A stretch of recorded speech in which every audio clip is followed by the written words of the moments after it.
that has an 8-minute video that you're not going to be able to see because we didn't download it. So when it goes dark, it's not the owl, it's the. So Chris, at that moment you can hang out. You as well as Nancy and Steve. You got Steve? Are you and Chris in the same country, state? Are you in? Where are you, Chris? Bradford? Are you in Kansas? Okay, I guess he is. Okay. You can't hear me. So, let's start this meeting. Good afternoon, everybody. Hey, Ben. Hi, how are you? Hello, Ben. Is there any guests? I'm just looking around. Ah, okay, good. You'll introduce them when we're ready to go. Who is that? Whose phone is that? Bob Simon. I'm not going to find you. I'm warning you. Next time, you're fine. Okay? Well, you know. Okay, so everybody, I'm going to ask you, turn off your phones or turn them to mute. Let me make sure my phone doesn't ring. Okay. All right. Well, we have some magic going on in this room. We have a very, very famous filmmaker who's going to show us an interesting 8-minute presentation and talk about how he got involved with it and what does it mean to you, right? Yep. Okay. I want to thank past President Steve Day for being an incredible greeter. Give him a round of applause. You know, Janet's cleaning up your mess, I think. No. No, Janet, she's supervising it, okay. The Pledge of Allegiance would be for past President Ed Jackson. Are you ready? Always. Okay, everybody, could you stand up? The flag is over there. Before I start, I want to say this is a sad day for me. Our oldest member died not too long ago. And if it wasn't for him, I don't think I would have lasted here this long. Who is that? Jim Collins. Okay, that's what I thought. Yeah, I met him when I was 13. He treated me like I was a good son of his. Probably already a past president, right? Huh? He's probably already a past president. Yes, he was past president, 6 years before he met me. So, and a lot of Titans in here, but I can say that he was a great friend of mine and ours. I remember on his 60th anniversary, he gave us $60,000, $1,000 for every year that he was a member. Didn't have to, but that's the way it was. Always trying to make it better for other people. And he got embarrassed if he knew that you knew he was doing all these things. That's what I want to be when I grow up. Liberty and justice for all. Well, we hope we can continue to have that. Ready? Yep. I pledge allegiance to the flag of the United States of America and to the republic for which it stands, one nation, under God, indivisible, with liberty and justice for all. Okay. Thank you, Ed. What was that?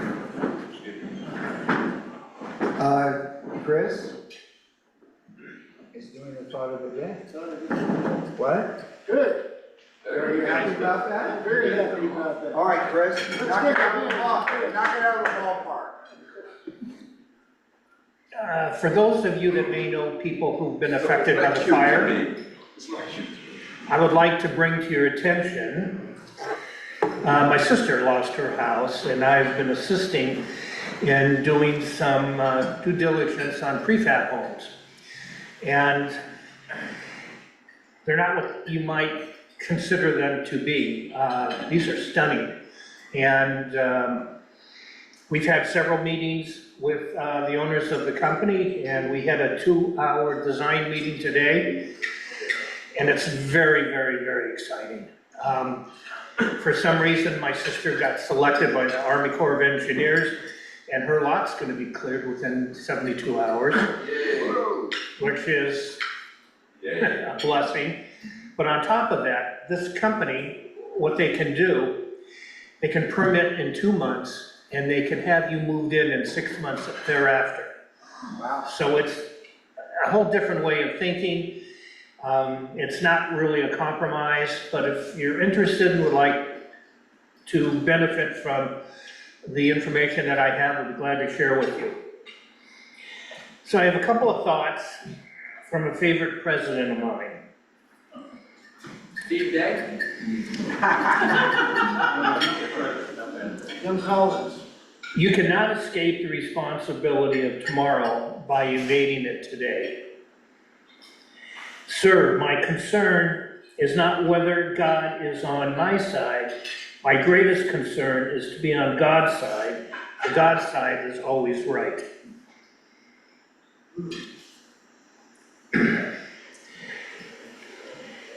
This will probably give it away. Give me 6 hours to chop down a tree, and I will spend the first 4 sharpening the axe. Huh. That's part of the trivia contest in a few months. Okay.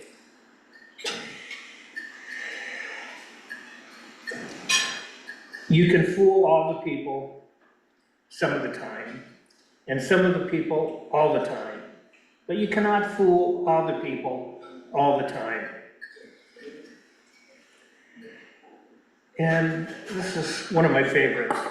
No man has a good enough memory to be a successful liar. I'll leave it there. Excellent. Thank you, Chris. That was excellent. Now, can you tell me what the quote number 3, what president that was? I know Ron Leisner knows off the top. Steve knows. Yeah, number 3. There were 4 quotes. 4. I don't know what the answer is, but I'm just. What's the answer, Chris? It had to be Abraham Lincoln. Oh, there you go. When you chop in a tree. Okay, there's the deal. Good thing done again. Song of the day will be led by Gordon Fell. Ed had something that came up. So Gordon, Thank you very much for the introduction. you're welcome. Okay, today, I got a phone call early this morning from you-know-who, Ed Gold, and rather than be here, he's going to the Philharmonic concert at lunchtime, so, what can I say? Anyway, he had already chosen the song, so you can see what that is. So if everybody would please stand. And I had to stop by his house. I had to stop by his house to get the hat to go with the song. Hello, Jerry. Are you ready? Okay. Let me call you sweetheart, I'm in love with you. Let me hear you whisper that you love me too. Keep the love light glowing in your eyes so true.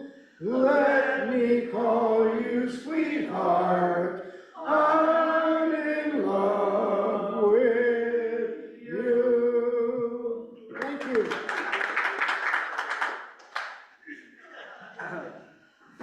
Gordon, you led that beautifully. Okay. Thank you, Gordon Fell, for that wonderful rendition of Let Me Call You Sweetheart. Janet, thank you for doing the windmill. Let's give Janet a round of applause. Visiting Rotarian. Christine, can you introduce your guest? Yes. This is my friend, accomplice, colleague, Eric Guerrero, and he runs Vintage Inspired, which is a little vintage, this coat is from there. And it's so fun as I've been healing and losing weight. It's just basically been like, this is for you, this is for you.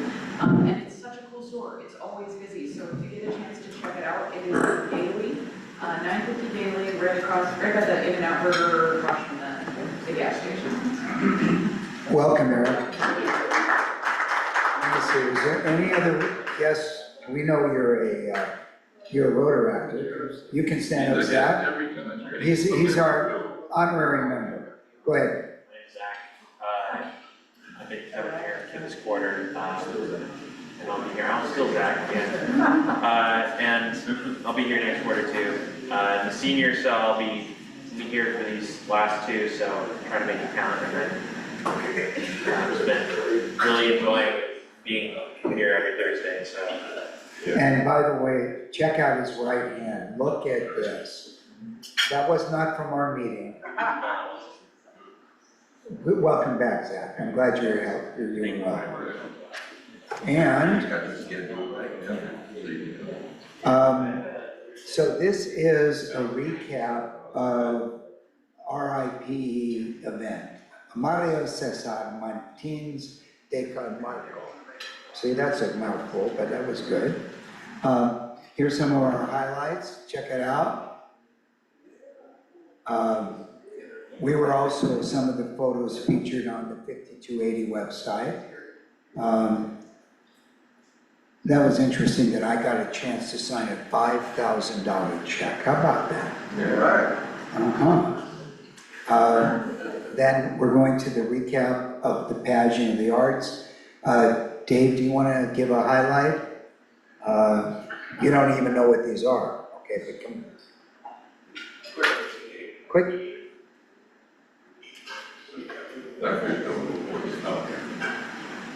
And this is of the art. Somebody who actually went to the art ship. I didn't see it at all. Diane was there. You were there, I was there. Not at the art, not at the art. Going on to the final competition. That's fantastic. It looks good. The next one is the second and then the third place. This is second, and the other one was third. This will be coming up first. The other one was first. Okay, so it's first, second, third. Okay. There's stuff in my little book. Oh, fantastic, look at that. Kids waiting to go to school at a uni high. No? There's also an announcement on March 15th. There's going to be a culture fest. It's at Verdugo Park in Glendale, and it's going to be of all of the clubs that are culture clubs, I guess. And it should be a fun event if you have the time. And again, those of you who'd be interested, we're having the district conference on June 12th through the 15th. It's at Temecula. Part of it is going to be wine tasting. And if you have a desire to go up in a hot air balloon, that's another excursion. My wife Susan said, not on your dead body, we're going to go on it. So I'm going to have to pass on that one. I did it, it was really cool, the hot air balloon. Yeah, but we know a friend that was on a hot air balloon and came down crashing. He didn't get killed, but Okay. okay. I had a friend that did I get came killed. back You alive. got a friend that got killed? The daughter and wife were severely injured, he was killed. Okay, so I will not advise anyone to do this. It's right, it's like you can drive a car, you're right. This way, but you're drinking champagne at the top and you're viewing, oh my God, I'm falling. At least you'll be all right, have fun. Oh my God.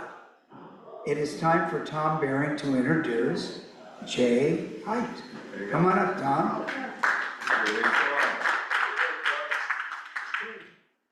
That's President Tom there.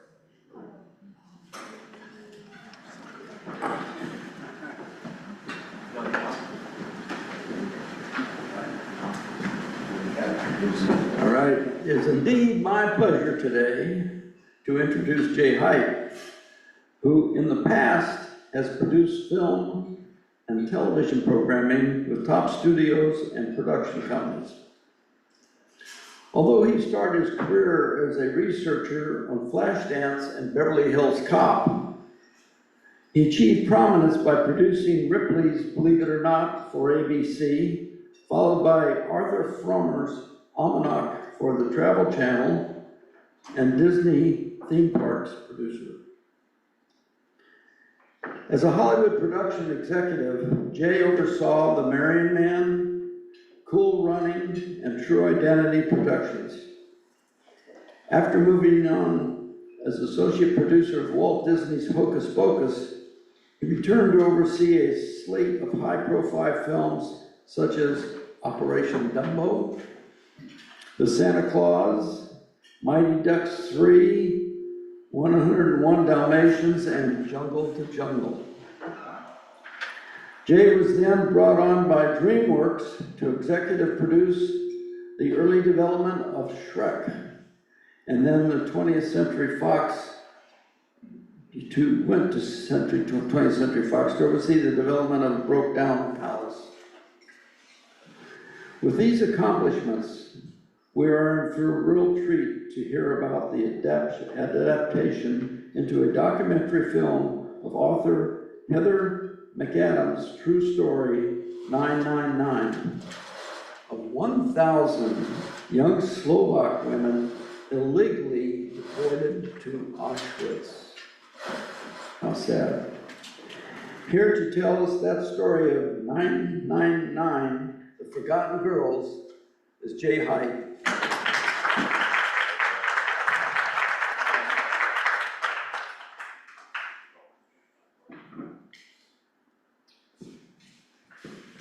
So, this is the poster that we finally came up with for the movie, which was great.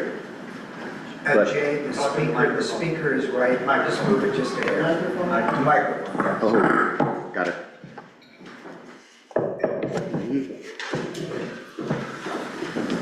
Hello, there you go. So, I want to tell you how I got involved with this film, 999 The Forgotten Girls. I've been involved in the feature film business for 47 years, and this was my first documentary. A friend of mine called me and said, I'm on a Zoom call with 485 people. I want you to see a little bit of my documentary that I did. And I thought to myself, I'm not good with on a conference call with 3 people. 485 is too much. But I saw 20 minutes of the film. I saw it and I thought to myself, I've never seen such an important film done by a friend of mine. Anything I can do for you, I will be there. And here we are 6 years later. And I've almost been working on it every day for the last 6 years. This is the footage that I first saw. Thank you, Tia. Hold on one second. Hold on, we're gonna get rid of this. And come on for this. And this is how I was introduced to the film. And volume is.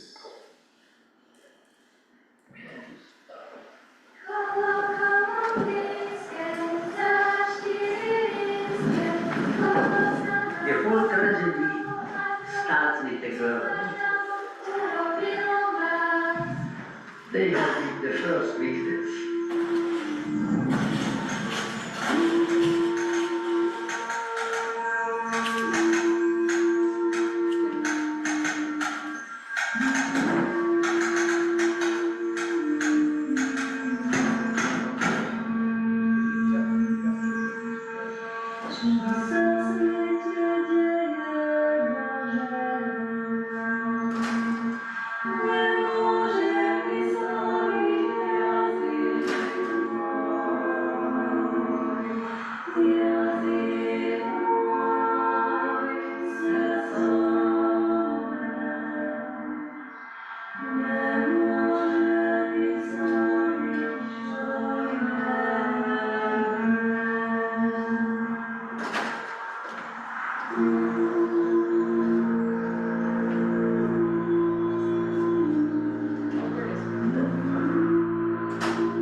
living in a small Slovakian city. We were 6,000 citizens there, about 60% Jews, and we were in very good relations with the non-Jews. In 1938, Slovakia broke away from Czechoslovakia. After Hitler took power in Austria and Bohemia, a new president was elected. Joseph Tiso was a Catholic priest. He was also an anti-Semite. President Tiso installed a fascist government with the help of a paramilitary group called the Linke Guard. By 1940, anti-Jewish legislation in Slovakia was even more severe than in Germany. Jews were not only forced to wear the yellow Star of David, they couldn't own a car, a truck, a radio, or even a cat. We took away our passports, our rights to travel even within the land, our rights to be admitted to a public hospital. We had absolutely no rights left. On every corner there were anti-Jewish posters showing the Jews in the ugliest possible way. They were shown as fat, hook-nosed, trying to exploit the poor and innocent workers, every possible way, the way they could hurt us, and show this to the nation every day. And all of a sudden they started to speak to us, and then we began to feel the first hate to us, but really hate. Aryanization laws were passed to destroy Jews economically. Jewish businesses were transferred to Gentile owners, who could legally confiscate the income and property.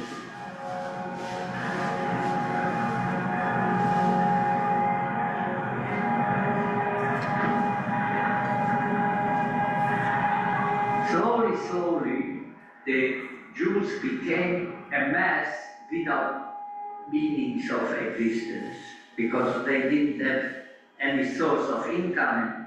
So there was only one way to solve the problem.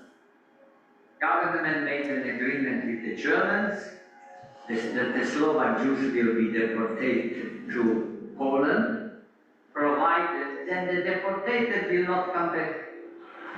When Germany insisted that Slovakia sent 20,000 workers to support the war effort, President Tiso ordered unmarried Jewish girls to volunteer for work. Bata was one of the largest shoe manufacturers in the world. The girls and their parents believed they'd be working in the Bata factories making army boots. Everyone, even the local police, believed the government's lie. We have been deceived. And the fascist regime said, okay, to give you young girls, you can employ them in your industry.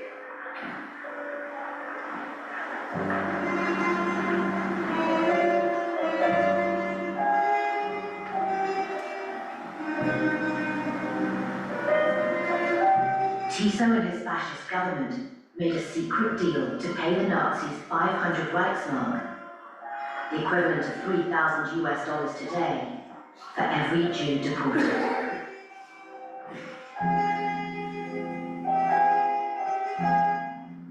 They said that they will take people from work. We thought we will be there a short time and come home, which never happened.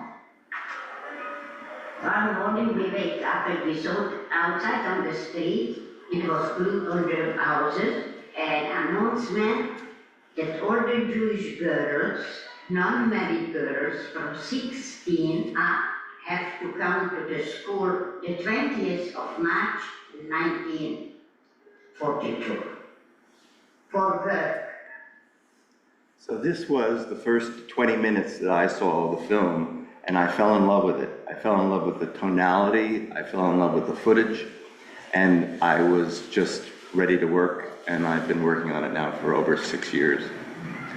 The interesting thing was that we were all inexperienced filmmakers, and now we were going to go before they were asking us to do a little trailer, and they said, we want you to cut your 127-minute film down to 2 minutes. Well, how do you do that? So we all got together, and this is what we created.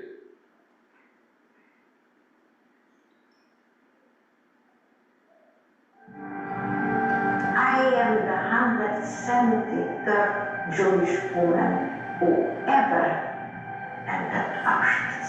An untold story until now. Before they became the first Jews deported to Auschwitz, these teenage girls had their whole lives ahead of them, full of hopes and dreams. But the world was about to change forever. One morning we wake up and we saw an announcement that all the non-married Jewish girls from 16 have to come to the school for work. We thought we can help our families and support them. So we said, oh, that'd be wonderful. I want to go with my friends. Friends are very important at that point, so I didn't want to be left behind. He went, assuming that we will come back in 6 months. Eager to help their families, most girls went willingly. Their true fate had been lost to history. But for the first time, the survivors tell the story of what really happened. No one ever heard of Auschwitz. We didn't even realize what happened to us. The guards started screaming up of the Jewish horse. Who cared about 100 girls who went to Germany to work? We were the first 1,000 women who ever entered the gates of hell.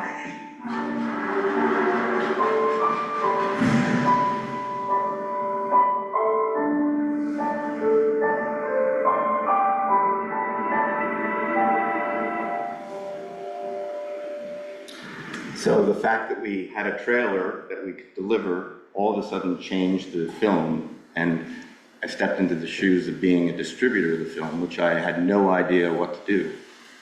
And been doing it now for a year, and it's been the most fascinating film experience of my life, because I've been going to convalescent homes in Massachusetts, I've been going to universities, to music departments, to elaborate more about the special, soundtrack we did. And like I said, 47 years, and I made 101 Dalmatians, and I thought it was the best movie in the world working for Disney. And now I've worked on a film for a full year of this distribution, and it's the greatest experience of my life. And we haven't yet got a streaming deal, because the streamers are now looking for, well, why is your film more important than other films? And it's not the best sales environment for a Holocaust film, and yet, we keep going to festivals and winning awards. And now we're scheduled to go to the Dodd Human Rights Center at University of Connecticut and show our film there. And we just showed the film at the Martin Luther King Library because they invited us to show the film during Remembrance Day. So I am so humbled by the art, the film that we've done, that I'm having the time of my life. Any questions, any thoughts? Obviously, the distribution is the key to the whole thing. Are you prepared to sign up with a distribution company, or do you have to go out on your own and go around the country? Well, we've been doing it for a year. We've probably been in 35 festivals. My director is going to the Mumbai Film Festival in India. She was just at the film festival in Phoenix. So we're working all the time, and we also have a distributor who does it for international, and then we have an educational distributor. So we have sources of income, but it's not really enough to keep the organization running. So we keep trying to come up with new ideas on how to distribute it. How about television streaming? When we streamed it with at the Martin Luther King Library, we had sold the film to 7 different television stations around the world that were broadcasting our film on the same day. So it was a true honoring Remembrance Day. And you come up with these little ideas, well, let's try this, let's try that. So you're never sleeping because you always think to yourself, there's somebody else. There was a military group that was very interested in showing our film because the guy said, you know, I want my guys to see this when the military goes wrong, you know? So it's fascinating how you keep developing new audiences. And we've been working under the idea of social impact. What is social impact? Social impact is whatever you do has a social impact, result. So how do you change things? How do you move things around? How do you go to see very diverse audiences to show them the film that might not be ordinarily reached out to with respect to usual distribution efforts? So you went to the Holocaust Museum here in LA? You know, we started talking to the Holocaust Museum. We presented them with an idea, and then we said, you know, and we'd like to bring these panelists on board. And it was funny, because I didn't get a call back from them, and I thought to myself, why am I not hearing back? And I finally spoke to them, and they said, you know, we feel that your panelists are not relevant to the film. And I thought to myself, who are you to tell me who's relevant to the film? It wasn't the usual Q&A where you'd talk to the art director or the writer or something like that. I wanted to bring in distributors who had a real impact on me in the making of this film and how we moved forward and how we got money from them. And I thought audiences would be interested to hear that, where you usually go to a documentary like this and it's the usual kind of relevant filmmakers. And like I said, and they didn't want to respect my desires, so we decided not to go with them. Well, by the Auschwitz Sam in Israel. You know, we keep coming up with new ideas. My director was just over in Israel and went to 4 different theaters in Israel. We have a relationship with the Sam Spiegel School of Film and Television. And I'm going to go there and show them the film, and they were the ones, some of the people that gave us some money for the film, so that's been a terrific, cheering section.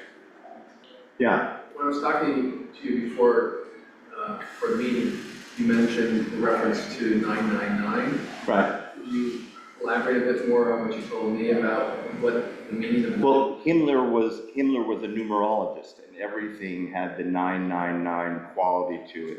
The trainload of prison guards that were sent the day before our girls arrived in Auschwitz had 999 prison guards on it. And that was one of the things that he talked about with respect to the final solution. And I think Himmler's got, 999 letters in his name and everything like that. So on it goes with the obscurity of numerology, How did the women who were testifying, they obviously went through those concentration camp and were released after? How did you get a hold of them? It was a slow process. My director has sort of been working on this project for 20 years ago. She heard about the story, and then, she started to talk and develop it, and within the last 10 years, she started to do production on it, where she went to Auschwitz with a camera, and she started one by one building the story. And as you can see, we've done a really good job of all the stills are beautiful black and white stills, and the music was done by an Eastern European music producer, and the music is lovely, and we put out a soundtrack, to see if people are interested in the soundtrack. So you keep coming up with new ideas in the world of distribution because, again, I've never done it before. Well, let's try this, and we made pens, say 999, the Forgotten Girls. Here, take a pen, great. You guys, for the black and white footage, some of it did look like Enhanced? Yeah, I was gonna ask, did you guys? I know some documentaries you reshoot like scenes using black and white filter and using actors? Do you guys do that at all, or is it all like? No, no, the only thing that we did was the artwork of, of the girls in the Russian uniforms and stuff like that, but. How did you guys digitize that? Frame by frame almost, And when we started to work with in-hand stuff where it just didn't seem right or there was something in their eyes, we said, no, we don't want to do that. I'll go there with it. But it's really beautiful stuff. If my understanding's correct, the woman who you interviewed that are the pictures there and talked to seem to be people that were really there. Are any of them still alive?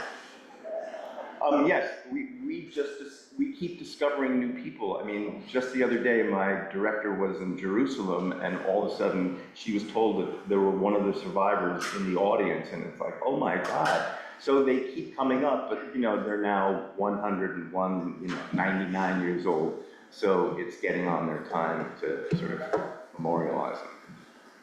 Have you taken it to PBS at all? We haven't taken it to PBS. That was my thought too. Oh, yeah. We've talked about it, but again, we haven't approached the PBS. Everybody keeps coming up with different ideas, so you're, like I said, I work on this every day. I work 25 hours a day because you never sleep and you keep coming up with new ideas. So it's been the most glorious thing I've ever done in my life. And, like I said, I worked on 101 Dalmatians. I was, the best movie ever. Okay, well, what's your next one, And I worked at Disney as a production executive, and I would be assigned a film once the studio decided to go forward with a film. And then all of a sudden, I would come up with the initial stages of how to move into a production, and then hire a crew, and then they moved me on to my next film before I ever finished that film. And I spent a lot of time traveling around the world on a Disney credit card. It's the time of my life. Any collaboration with the Shoah Foundation at USC? A lot of the footage we use is from, the Spielberg Library, because there were women that, he interviewed, and they talked briefly about the episode, and we borrowed some of those pieces of footage, which was great.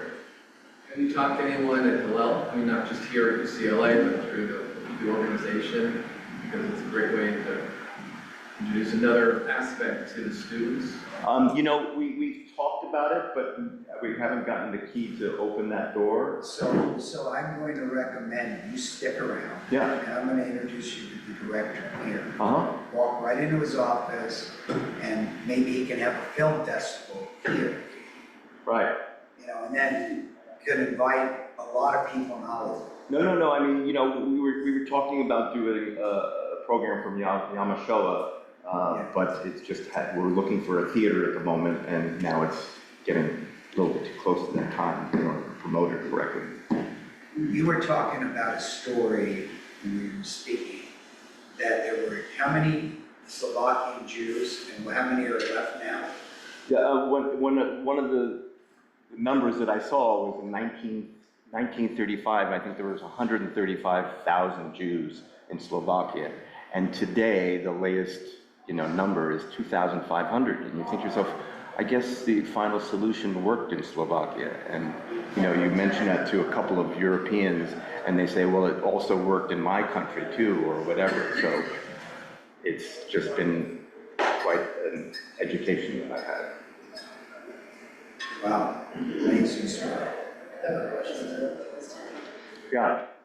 First of all, thank you for telling the story. Obviously, I haven't seen the film.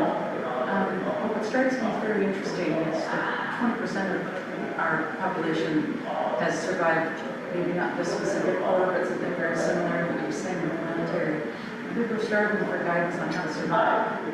And I find it, films like this, you have to work yourself up to watching them because they are so heartbreaking. But especially if you have access to some of Spielberg's footage, is pairing it with film that is based on, they're coming through. That may well be in the film. Right. I think that I've seen that with filmmakers who are dealing with abortion or and it's like, how do you get people sitting in the dark, and once they do, they're changed. I was incredibly impacted just by the footage that I had. obviously world class and, Well, you know, that's the interesting thing about being on the distribution route, because I'm going to a lot of these places, and I went to a convalescent home with ex-Harvard professors up in Massachusetts, and there was a group of people there were 85 and 90-year-olds that were sitting in my audience. There were 138 with them, 138 of them, and when the lights came up at the end, every person was awake. They loved that film. And I never really had such an appreciation for older people that, wow, it really captivated them. And it was fantastic. And it made me want to go to more convalescent homes, because you realize they're not the only smart people in the world. There's other people out there, you know? well, and it is that validation of the older generation that then they start mentoring in the Rotary here. I see it all the time, mentoring that younger generation that just literally so catch up on people be able to sit through something. But it's very compelling just from what I've seen around. Well, we went to a group called Film Pittsburgh, Teen Line, and they do a Holocaust program where they're showing films to young kids, 8th and 9th graders, and they've been doing it for 10 years. And I thought to myself, wow, I'd like to read through all your research about what you've learned, because they do a full program of education and, you know, reactions and everything like that. And it was, again, you know, it makes you have such a thirst for going out to a younger audience to hear how they appreciate it or how they respond to You're it. trying to figure out how to survive now, and when you hear stories like this, you kind of go, I'm good. Right. You know? Yeah. I mean, for me, the whole thing has been, you know, I think, how do I make my film more important? I don't think it's an Oscar movie.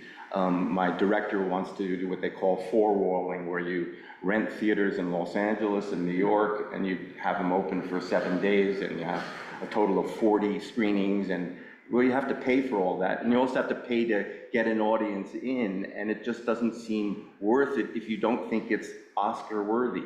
I think it's more than Oscar-worthy. I think it's an important film.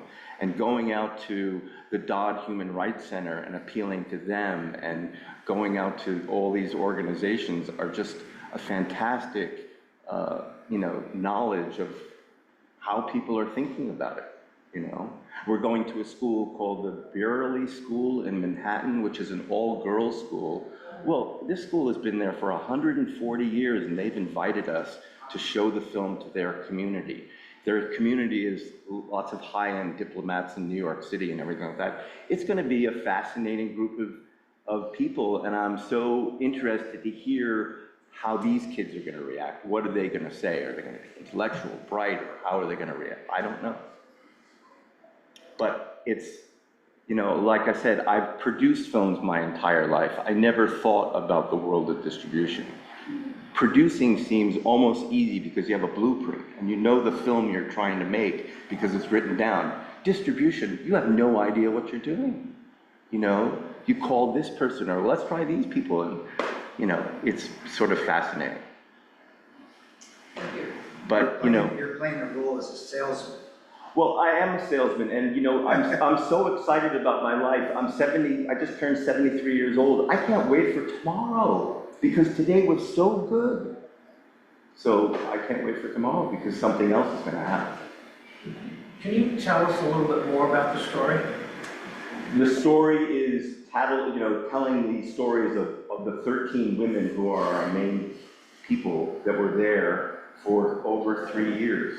So they experienced Auschwitz at the worst at the beginning, and all of a sudden they became the favored girls because they had experience, and they were treated a little better than the other girls, and they became, you know, a little bit better fed and better this. And it's a story of their lives together, and they're all talking about the same experience, but just from a different viewpoint. And then you tell the story about, you know, how before they got there, we tell the story about them in Auschwitz, and then we talk about their survival story. One of the women became a very well-known dress designer in Australia. You know, the other women had a different kind of appeal to their story. So, Do you know what distinguished their survival over others? their individual resilience, I think, you know, because everybody's got that story of resilience that they tell, that you, oh wow, I can understand how she survived versus, you know, and then the other woman is totally emotional and can't speak beyond her tears. So they all survived differently, and then they explain, you know, well, we got a little better food, you know. I became the women that carried around the dead bodies, you know, and because of that daily, you know, functioning, that they gave her a little more food, and she was able to survive. So were they employed for making clothes and shoes, or just? They were pulling all the scraps. They were pulling all the stuff that people were bringing in and throwing them into a big pile, and they were sorting the stuff. And they were packaging the stuff to go to the German soldiers, you know? So that was... My mother did that. Uh-huh. In Auschwitz? And where was she from? Poland. Uh-huh. It was called Canada. That was where the girls, you know, who were favored were. So at first she was sent to work outside. Uh-huh. And it was killing work. And she managed to pay somebody to get a job inside. Right. That saved her. Uh-huh. Yep. Were any of them sexually mistreated by the German soldiers? You know, the sexual mistreatment doesn't seem that well documented, as if, you know, the Germans hated the Jews and would never touch a Jew, although there were some Germans that had relationships with them, you know, like one of the women in our group, you know, where he befriended her because she had a great voice, and the next thing you know, she became his lover. So. Stockholm syndrome. Yes. And then it's never reported. Uh-huh. And you know, and the numbers of the, you know, killed women was never really fully reported. Although at one point in the film, Edith says, you know, and there were 10,000 girls that were gaslit. 10,000 girls that were gassed last night. Because when she came back to the, you know, facility, the concentration camps, it was empty except for her bunk. So Amazon doesn't want this? Oh, I'm sorry? Amazon or Netflix doesn't want this? You know, Tell them about 688 that Kerry Washington and Tyler Perry just produced. It was a huge hit. This is right in that same vein.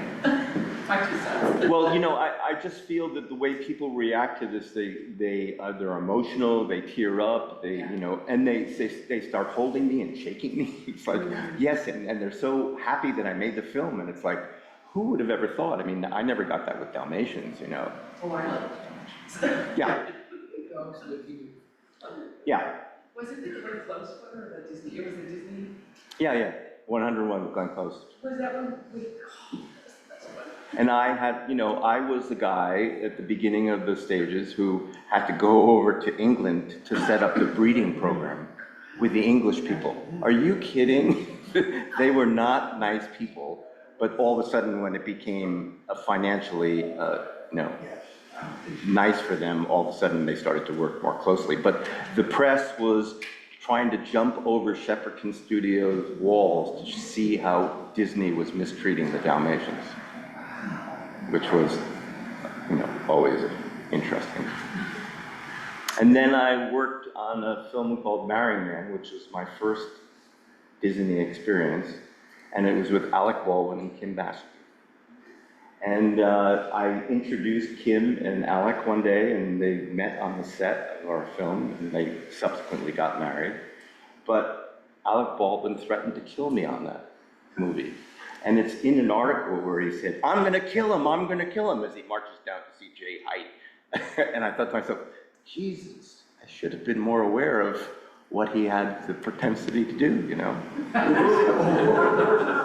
I mean, I thought to myself, my career would have changed had he slapped me or did anything. And he screamed at me for 5 minutes, face to face, and just told me I was an asshole, and, you know, I took it. And I didn't fight back. Well, you should have. Yeah, there you go. Any other questions? So. Are you planning on any Did you have any screenings done in Germany? No. Not yet in Germany. Oh, yes, we actually screened in Berlin at a film festival. We did. What was the reaction in Germany? You know, I didn't hear any feedback, although we should have heard some feedback. Okay. So Jay, on behalf of our club, here's a speaker's gift. We wanted to show our appreciation. Thank you very much. And when you do have a screening, if you have the time, literally, I will walk you downstairs and introduce you to the person. I'll wait.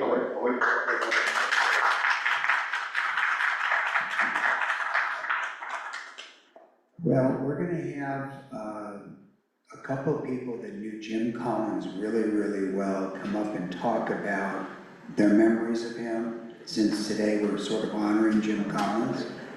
Mike Newman, would you want to come up? It's an interesting segue, but I figured we would. Well, Ed Jackson hit the nail on the head about Jim and what he briefly said. He was wonderful to everybody, wanted to help people, and just a very gracious man. What always impressed me was we knew how successful he had become, and yet he wore simple clothes, simple watches. He was not out for any prestige at all. Totally down to earth and not a show-off. And he talked to the club 3 or 4 times. So I briefly say part of his craft talk.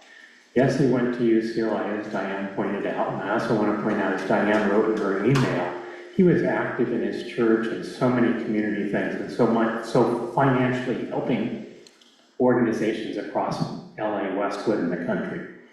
But the cute thing was, down on Jefferson Boulevard, where the curve comes just off the 405, I think where the Clippers got a headquarters now across the street, there was a restaurant or some land that his wife owned, and he was going to develop a restaurant there. And along came a postman and said, I want you to come out to San Bernardino and meet the Kroc brothers. And he did. And that first little restaurant became a hamburger stand. And from there, he took off. Eventually he owned Sizzler. He owned many other companies. And as far as his giving, 2 other things that really hit me. When Chris Gaynor was with me, we both joined Rotary around 85. And we're at our first board meeting, and Howie Hinkes was going to be our guy to raise money for polio. And he walked in, and I think our club had been challenged back then to do like 100,000. And Ron Wangland, who was president, says, no, we're doing 250 or some other large number. I'm sitting there going, how are we going to do this? Anyways, we did it. And nobody will know how much Jim Collins did or didn't do, but I suspect he did a lot. So there's just not enough to say about this very kind man. Thank you.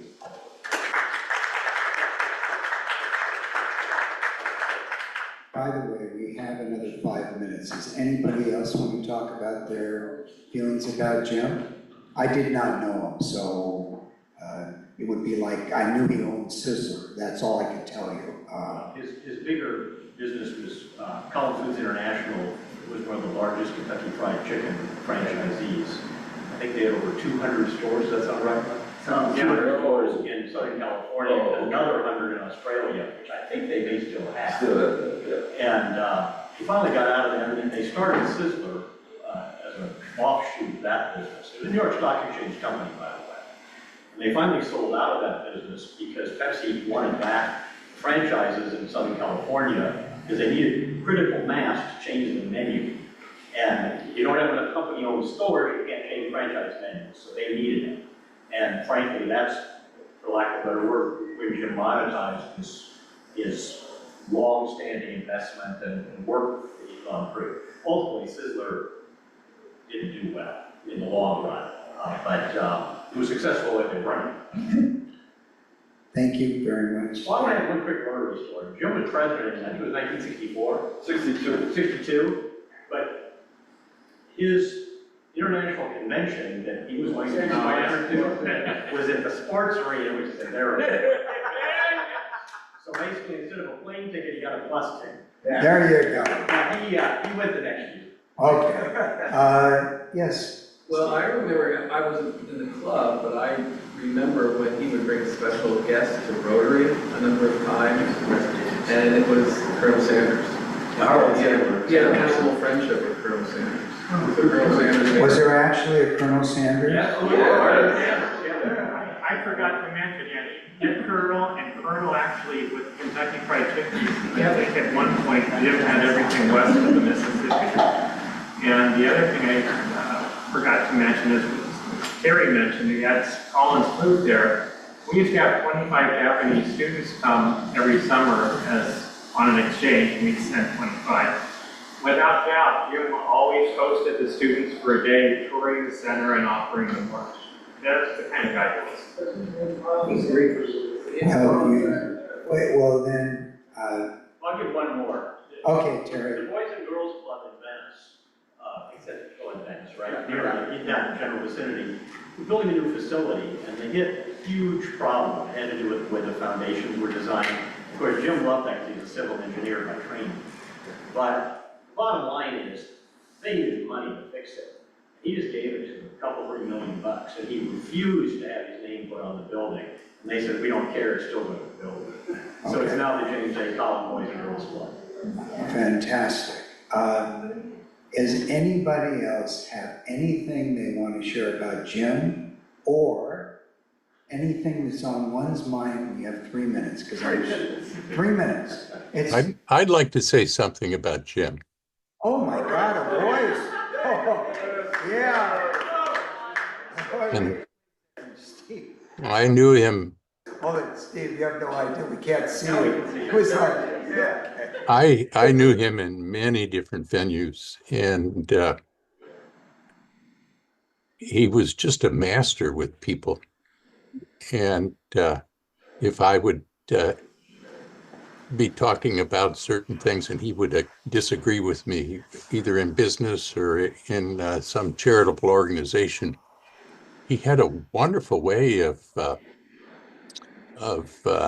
being in controversy with another person. And what Jim would always do, if he didn't quite agree with you, he'd say, Steve, let me ask you a question about that. And I'd always knew I was going to be straightened out then. Because whenever he had a question, and then he'd just ask question after question, and after a while I'd convince myself that the way he wanted to go was the right way. And there's so many stories all of us in the Westwood Village Rotary Club know about Jim, and many of us knew him very, very well. But a lot of us know about the Anderson School at UCLA. And to get the naming rights at the Anderson School at UCLA, the business school, it was going to take about $15 million or $20 million. I don't know. I think it was 15. And Jim, they approached him, and he'd agreed to give 10, and he was going to get the naming rights, and it was all set. And they needed some more money. And Jim said, I think I know how we can get $15 million more. And so he went to John Anderson and he said, John, I've got the naming rights at 10 million, but if you give 15, we'll get you the naming rights. And by golly, that's what happened. And that's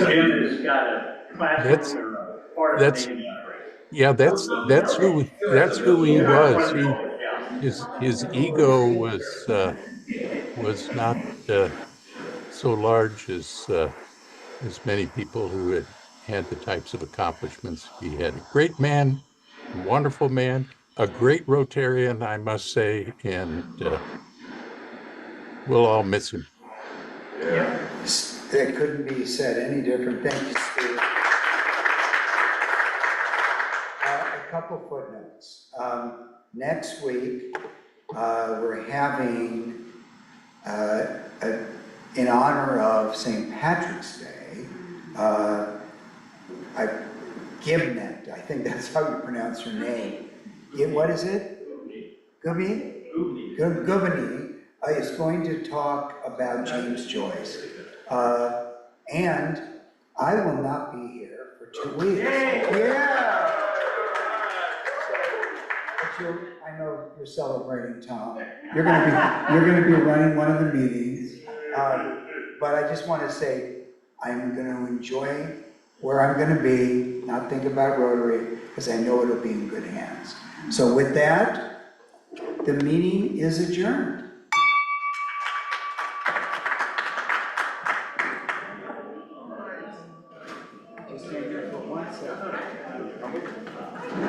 That was funny. And all of a sudden the voice comes on the phone.